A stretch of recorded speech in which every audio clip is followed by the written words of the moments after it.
Oui, ça a déjà été fait expérimentalement, plusieurs fois, avec des petits robots donc, qui imitent à la fois la forme et le comportement des poissons.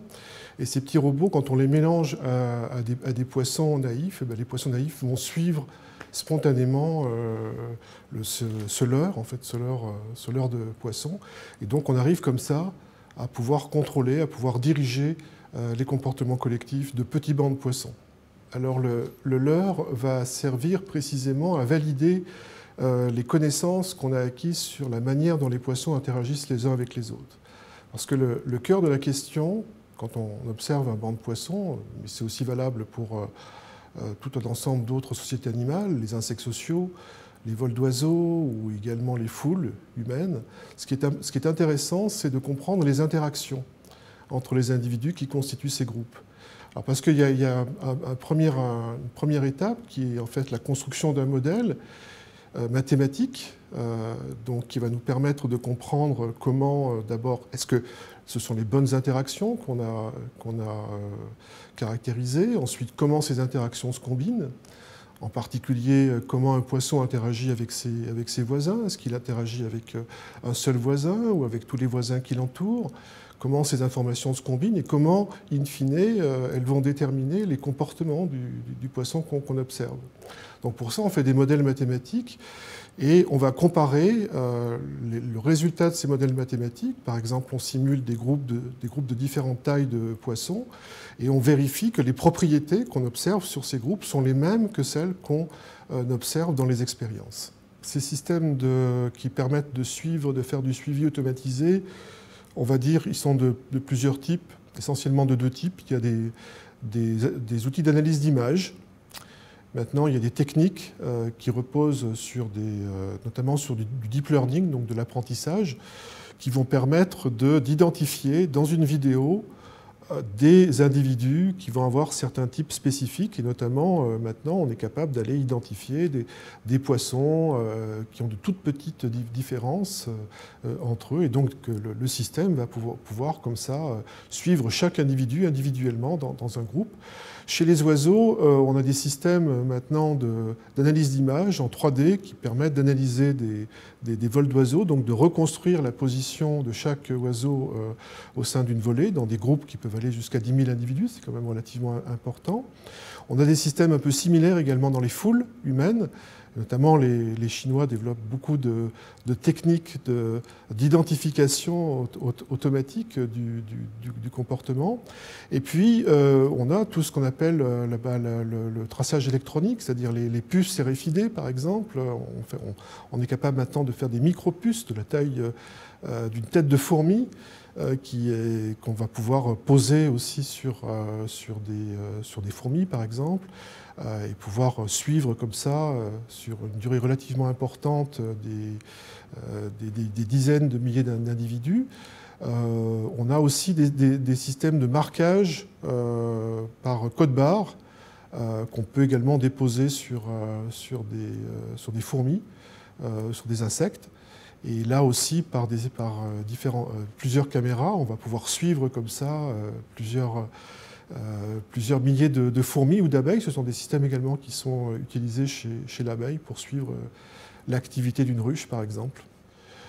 Parce que la biologie est en train de changer, a changé aussi, c'est-à-dire qu'on est passé d'une biologie très réductionniste, on essayait d'expliquer le comportement, par exemple, votre comportement par tel neurone ou tel type de récepteur dans votre cerveau. Et on sait maintenant que c'est une description qui est relativement partielle. On sait que les organismes vivants résultent essentiellement des interactions. En fait, ce qui fait ce que vous êtes, c'est les interactions entre vos cellules. Et donc c'est vraiment ce qu'il faut comprendre, puisque c'est de ces interactions que la dynamique du système va se produire.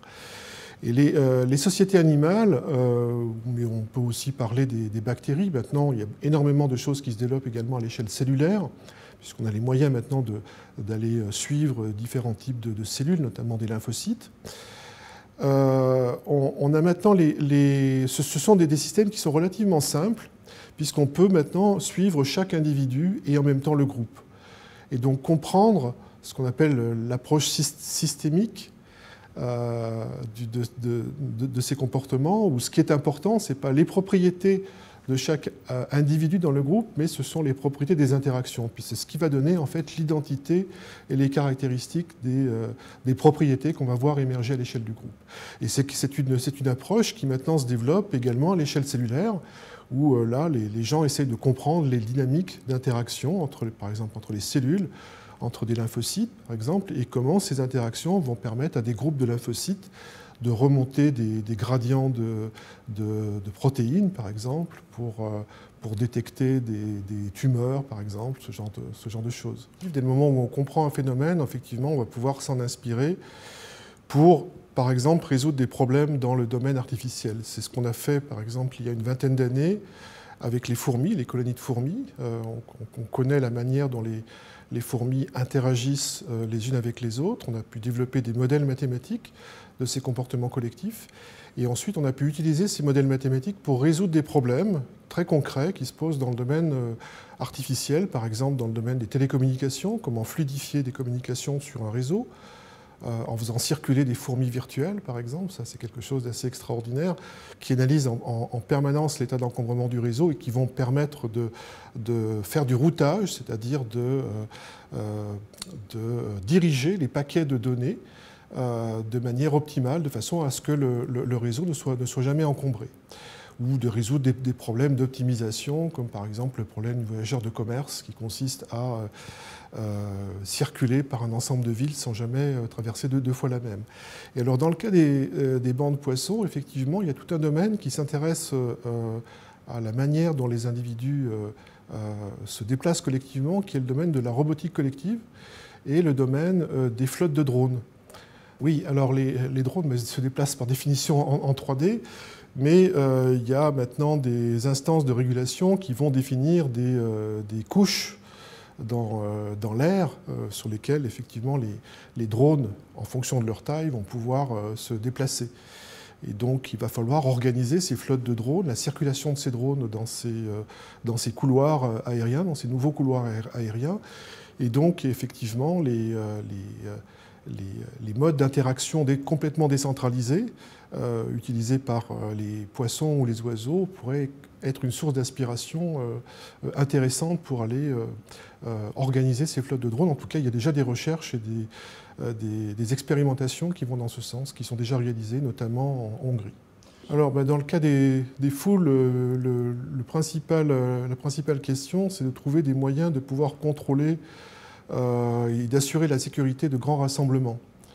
Il y a tout un domaine qui vraiment est intéressé par les modèles qu'on développe, à la fois pour créer des bâtiments intelligents ou des structures urbaines, effectivement, on va dire, intelligentes, qui vont interagir avec la foule. Par exemple, on sait que la lumière a un effet sur le comportement. Et donc, on peut, comme ça, en agissant sur la lumière ou sur la couleur, modifier de manière très infime le comportement des piétons et aboutir à des résultats collectifs qui vont permettre de fluidifier le trafic, par exemple, dans certaines zones. On est en train de devenir un animal social parce qu'on interagit de plus en plus, notamment avec les nouvelles technologies, ce qui crée des comportements collectifs aussi, souvent qui n'étaient pas du tout envisagés. Et donc c'est intéressant puisque on est dans une situation où on se confronte à peu près au même type de phénomènes auxquels ont été confrontés aussi les autres espèces sociales, depuis les bactéries, les fourmis, c'est-à-dire on commence à interagir et puis souvent les interactions qu'on a au départ conduisent pas forcément à des choses collectivement intéressantes. Et donc l'évolution fait qu'au bout d'un certain temps, bien, certaines interactions vont être sélectionnées et d'autres vont être abandonnées parce qu'elles vont permettre au groupe de fonctionner beaucoup plus collectivement. Donc là, on est dans une étape chez l'homme où on commence vraiment à interagir de plus en plus. On voit qu'il y a que ces interactions produisent des comportements collectifs pas forcément souhaitables. On a parlé beaucoup de fake news, on a parlé beaucoup de ces phénomènes de mode, enfin, tout ce qui est feedback positif, donc d'amplification, sans véritablement filtrage de cette information. Et donc, je pense que graduellement, on va peut-être sélectionner certaines façons d'interagir les uns avec les autres, y compris avec nos nouveaux outils de communication, nos nouvelles interfaces de communication, pour pouvoir collectivement créer de l'intelligence collective. En tout cas, c'est ce à quoi on travaille actuellement dans mon laboratoire. Puisque de toute façon, cette connaissance, elle est publique. Donc effectivement, on peut à la fois contrôler des comportements collectifs dans le mauvais sens, mais également créer d'autres dispositifs qui vont contrebalancer ces effets potentiellement négatifs.